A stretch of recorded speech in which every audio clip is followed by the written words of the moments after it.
We start our journey in Pretoria at BMW's Rosslyn Plant, where South Africa's leading premium car producer is celebrating its 40th anniversary. We are this year 40 years in the country, and in 1973 this plant here was the first overseas plant of the whole BMW Group. And we have developed over time, step by step, in a very sustainable manner. First of all, we started a small export program in 1994, and then we introduced a second shift in the plant in 1999, which was a major step. An increase of more than 200% in total production and an increase of 400% in export. And we are now responsible for nearly 25% of the BMW 3 Series sedan demand worldwide. We are producing cars for the local market, we are producing cars for the United States, for Canada, for Taiwan, Singapore and for Sub-Saharan Africa. Roughly 6 years ago, BMW South Africa already started on energy efficiency programs. And what we have achieved is quite remarkable.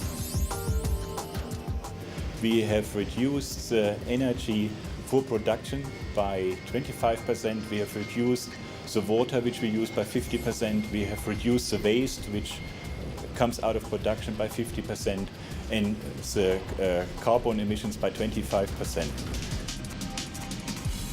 BMW South Africa, together with other corporates, we understand that for us to continue to be sustainable and to do well, we need to have a population that is educated, that is learned, that is able to generate wealth. First of all, we need a stable political environment, and we need to have all the systems available like education, the right skills to continue business. In order for us to try to bring people to an equitable level, funds are going to be needed. Interested people are going to be needed to make that happen. Corporate social responsibility at BMW takes on many facets. We really concentrate in three key areas: education, local community upliftment, and then HIV and AIDS. All three of these are major factors on our business. We now have more than 100 projects running, and most of our projects running in the area of education. Their fundamental understanding of maths and science is really vitally important for numeracy and numerical literacy. And certainly if you want to be an engineer and you want to be able to produce the cars that we produce here, maths and science is the foundation of that.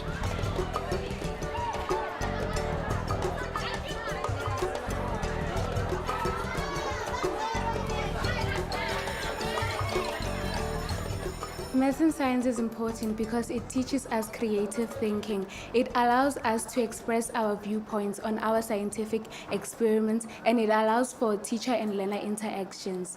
Maths teaches us to be hard workers, to be determined and to persevere in each and everything that we do, to be much greater leaders in the near future. It makes things which many people can view as boring very interesting to me. Maths and science is a very important subject, and because everything around us is inspired by science. Science is the root of all things, from the human use, from the buildings that we stay in, to even the textbooks that we read.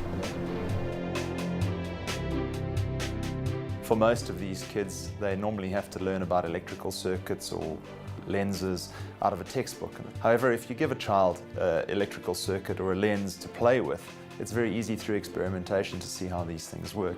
So the Science and Excellence Project really equips these schools with maths and science laboratories, and then through a university program we teach the teachers how to use the more practical elements of the maths and sciences to teach their kids. And we really have excellent results. On the whole, our schools, and we have more than 60 schools in this maths and science program, deliver results about 20 to 25% better than the national average in maths and science.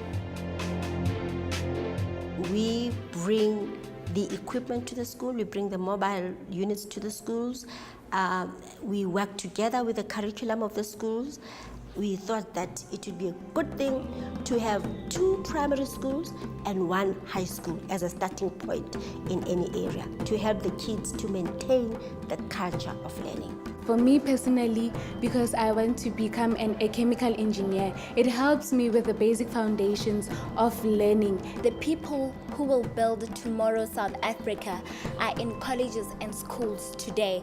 So those people are few at the moment. So we need those people to complete their studies so that they can help in the future innovation. It's probably quite difficult to see how us helping a child in a rural school helps our business, but ultimately we're creating a new breed of mathematicians, people that are having the ability to go to university to get a degree in the maths and sciences. With that comes an opportunity for them to become a part of our economy. The more successful they are, the bigger our market for cars is. On the other hand, we have a huge demand for engineers in our plant. Out of our maths and science program, we offer 10 to 15 bursaries a year for students specifically from our maths and science schools. And once they've completed their degree, they're then automatically put into our BMW graduate trainee program. They come and they spend about 2 to 3 years with us, rotating through various departments. And obviously the option for them is full-term employment after that. Overall, I would say more than 40,000 people in the whole network get their income out of activities which are done with BMW South Africa. Over the years, we have employed whole families, grandfathers, fathers and the sons here, and they have made their living out of this. And over the years, if this is a permanent income flow, it raises up all the communities. And as longer we invest here, as better it will get. The automotive crisis started in 2007 and impacted significantly on the Rosslyn plant. But as safeguarding skills plays a large part in sustainability, even during the worst part of the financial crisis, BMW did not lay off any staff. People are our capital. It's easy to say our people are our backbone, but it's more difficult to prove it in a crisis. First of all, we captured new export markets. In a second step, when it got worse, we were the only one who took part in the government's training and layoff scheme in order to maintain our people, to maintain the skills which we have built up over the years. I think all companies have an integral part to play in society. Being part of this environment for a long time, we've been here for 40 years now, it's absolutely vital that the profits we generate from our business, we deliver back to society in some way.